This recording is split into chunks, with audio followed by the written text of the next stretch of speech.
Welcome back to the channel, y'all. Let me first of all apologize if you hear this chair squeak. My chairs are giving up on me.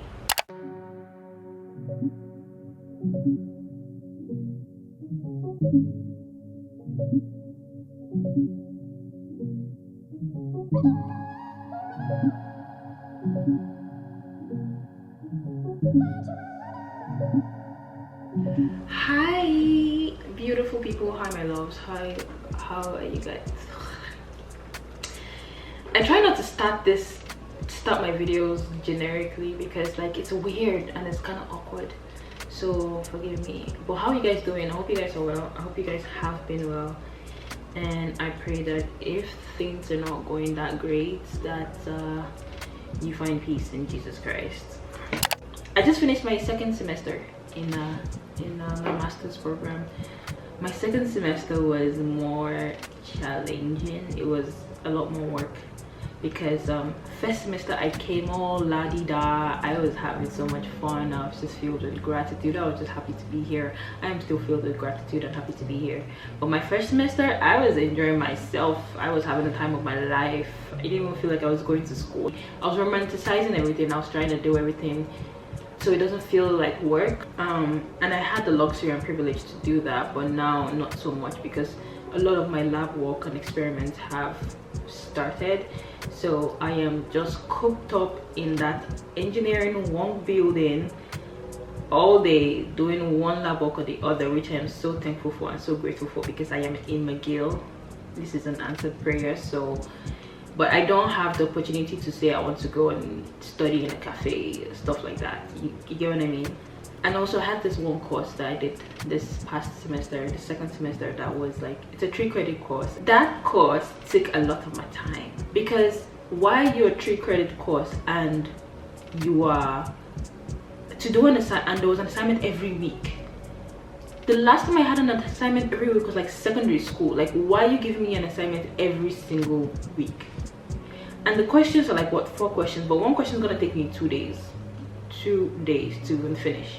So yeah, that course I think took most of the time out of everything. Okay, but I'm so glad I passed the course. The course was a challenging one, but I passed it. I prayed for it, so I'm happy about that. I'm very thankful for that. I'm very happy that I'm done with my coursework. I don't have to do any courses anymore. I'm just doing like experiments and my lab work and my research and everything. So I'm very thankful for that, even though with every new phase comes its challenges. I'll talk about that maybe a little later.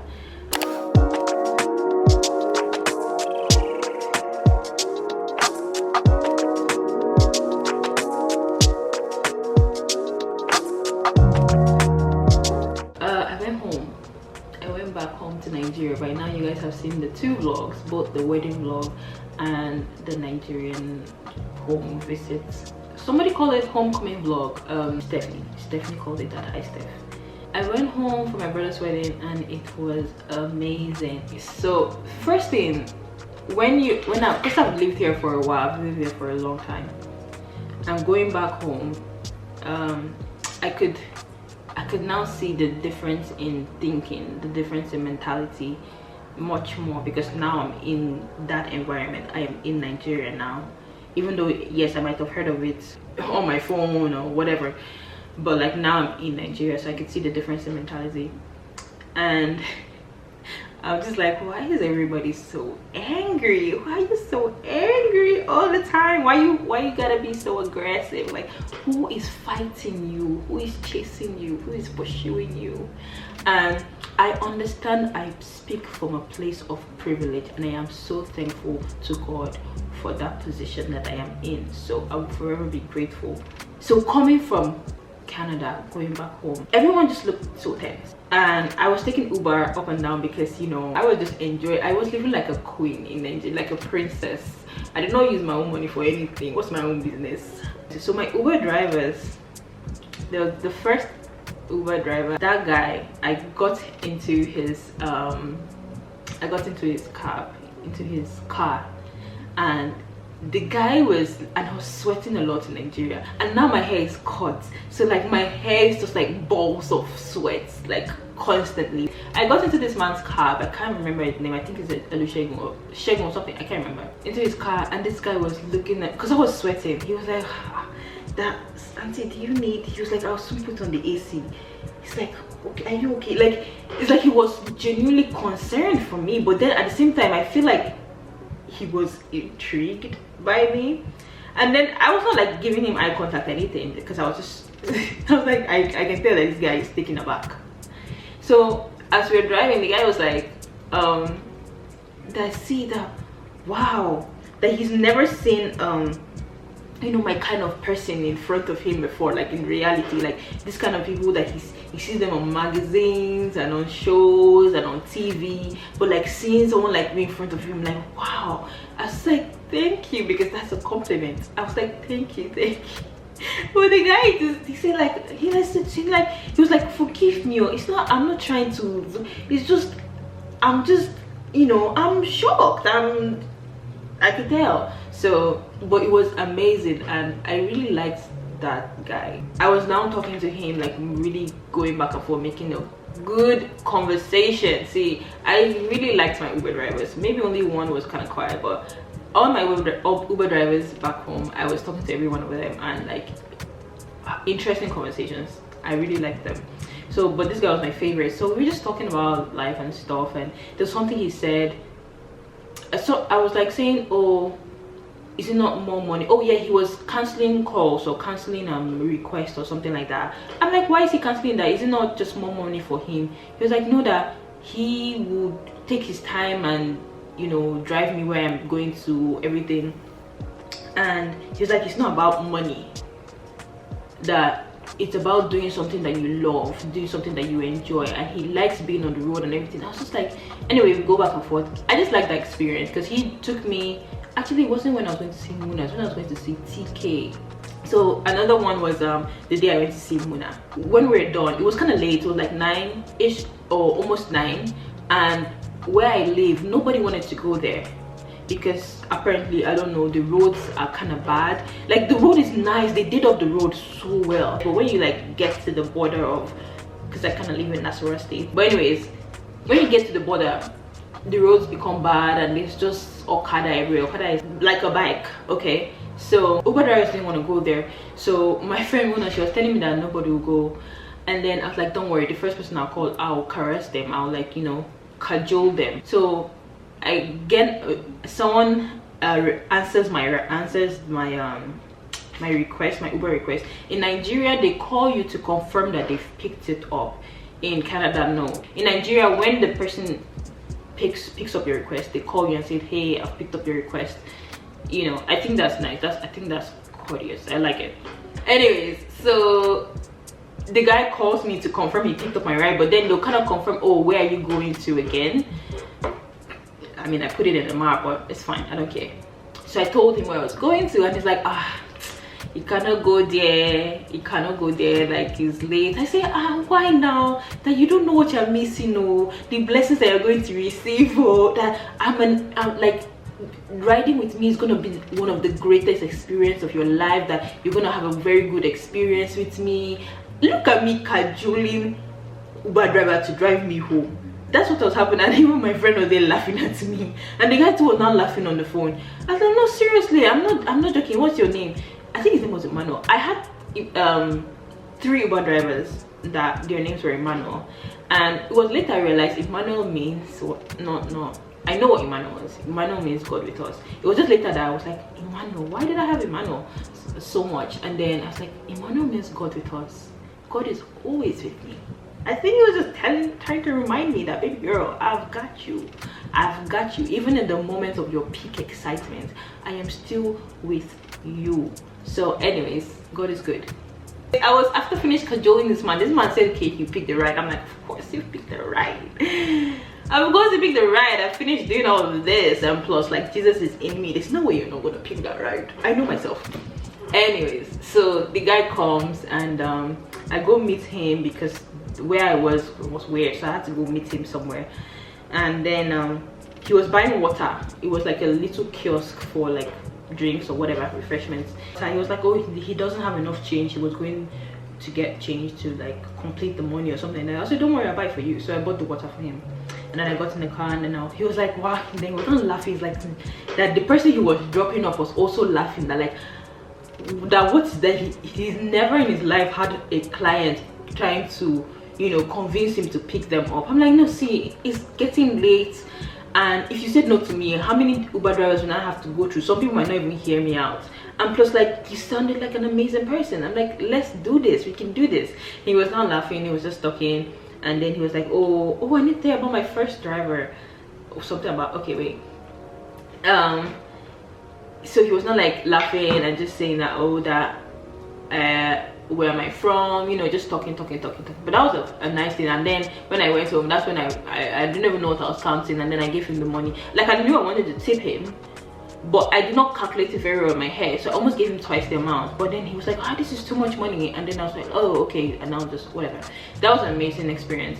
Now, the first guy that was astonished to see me in the car, I was speaking pidgin. Like, I was speaking pidgin a lot, especially when I was with Uber drivers, not with my friends, because I don't speak pidgin a lot when I'm here. There's no real opportunity for me to have to speak pidgin English. So when I was in Nigeria, I was like, I can speak pidgin English because I want to speak pidgin English. So when I was speaking pidgin English, the guy, my first Uber driver that took me to, you know, on Sunday, he was now telling me that, why do I feel like I should just talk comfortably? I'm like, no, I'm fine, I'm talking comfortably.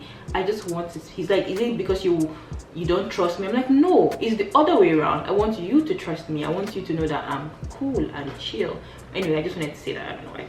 But my Uber driver experience was amazing. One other Uber driver was just chill. It was alright. That's cool. What are the things? Oh, I already talked about the culture difference thing, like just the aggressiveness and just like. But then again, people are sweet too. Oh, my brother, people are actually sweet. Let me not lie. I'm gonna say one thing. I've never said it out loud before, or maybe I've never told anyone before. I don't know. I do not mind going back to Nigeria. I want to go back to Nigeria, Loki, because Nigerians are amazing. Nigerians are really amazing people. People are really sweet people and funny. I love Nigerians because one thing I really like about us is our resilience and our humor. Nigerians are funny people. So one thing, during my brother's wedding, like I don't know, I met amazing people. Some of the people I really liked was Manny and his wife and his children. Manny was my brother's wedding planner, Sculptors Events. I liked everybody that was handling that wedding. I really liked them. Now, another thing about this trip. See, majority of this video is just me going back to Nigeria. Is when you leave Nigeria alone, like me, to go to school, you I feel like maybe not. Let me speak for myself. I did not realize how much it will break connection between families, you and your family members.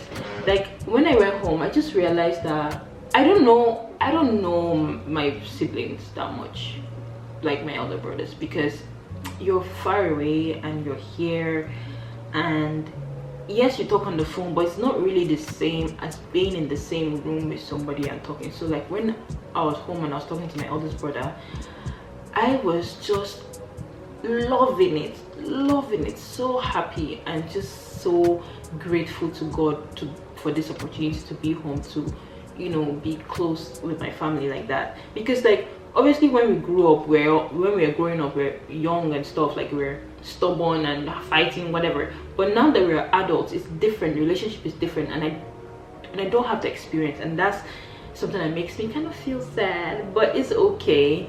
So I'm really just grateful that, you know, I got to bond with my brother, and I want to be able to do that with my sisters and everything. Like being on the phone is great and all, but it's not the same thing as being in person with them and like building a relationship. Yes, they're your siblings. Family, the amazing thing is that because you're family, it's never awkward. You can just be yourself, like, because you're family, right? That's amazing. But like you know, it takes a while to actually cultivate the kind of relationship, despite the fact that, oh, your brothers and sisters, it does take a while to cultivate a certain kind of connection. You have to constantly put in effort into that.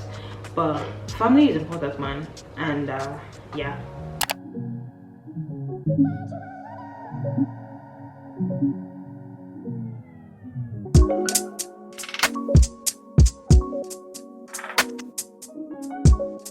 Aside from that, came back home, or came back to school, Montreal. I had an exam the week after I came back, so people were like, oh, you're leaving so soon. I'm like, yes, I haven't even closed out the term. I have an exam to write. So I'm just grateful that I'm done with courses and I'm doing my research now. But even with research, like I said earlier, it comes with its own challenges.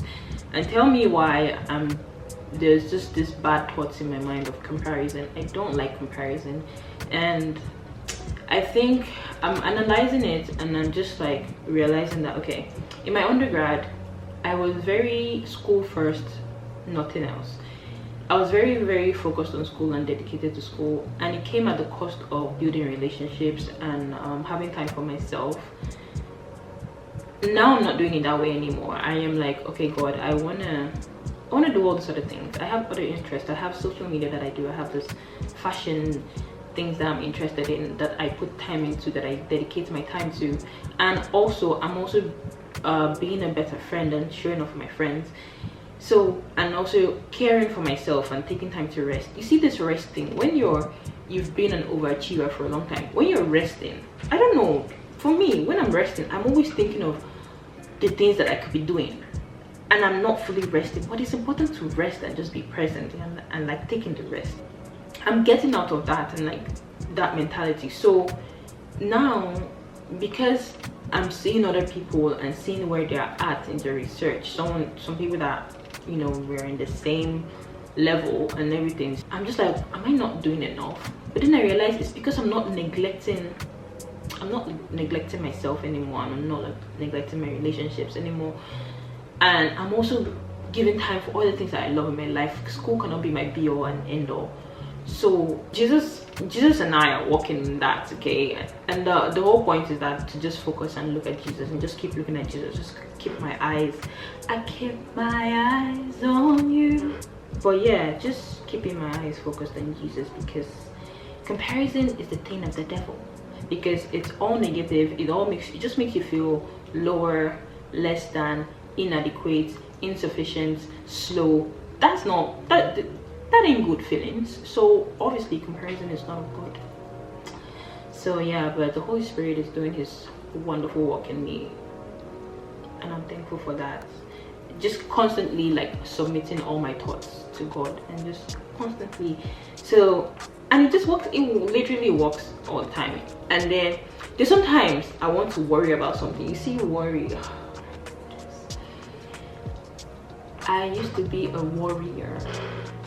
I worried so much that if I wasn't worried about something, I would find something to worry about. I was constantly worrying about something. There was always something to worry about. And there's someone in my life that I love so much that even brought it to my attention. It's like, do you always have to worry? And I was just like, wow.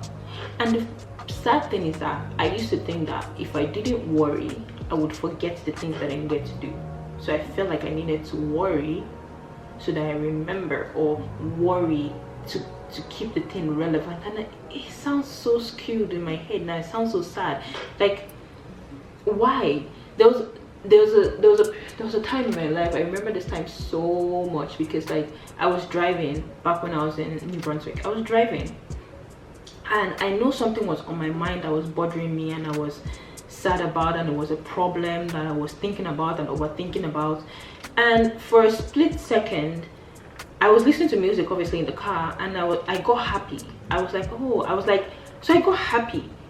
And it was not my thought. That thought is the devil's thoughts. The thought that came into my mind was, why are you happy? You don't deserve to be happy. That thing that you're worrying about, go back to worrying about it. You need to solve it.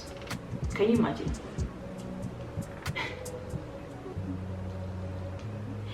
The thing is, someone can look so put together and so like right on track. It's the mind that will kill a person, like the things that go on in your mind. So I'm just like, I cannot have this thought. I cannot live like this in my head, because it's not gonna be sustainable. One day it's gonna run me mad. So I gave my life to Jesus. Jesus came and took it all away. So like, just constantly submitting. So anything that comes down to me, I'm just like, it doesn't matter what it is, no matter how small, no matter how tiny, no matter, Jesus cares about everything. He cares about your life so much. He cares about you so much. So like, I just give it all to Jesus. I say, Jesus, this is what I was thinking today, and I know that's not right, because your word says you will help me, that I'm chosen, and that you will always be with me, you will never leave me. And I'm walking to be like you. I'm walking to be like Jesus. I'm not walking to be like Sam or Ben or Phil or Jessica. I'm not walking to be like them, because at the end of the day, I'm not going to answer to them. I'm going to answer to you, God. So it doesn't matter. I've learned and I've realized that nothing else matters except Jesus. When you focus on him, every other thing falls in place. Seek first the kingdom of God, and the rest will be added onto you. So I'm just gonna follow you, and we go round this thing out together. But that is the end of this video, because I feel like if I keep talking, it's gonna be very long. I love you guys. Jesus loves you more, but I love you guys. And thank you for watching. I hope you guys come back and for my next videos.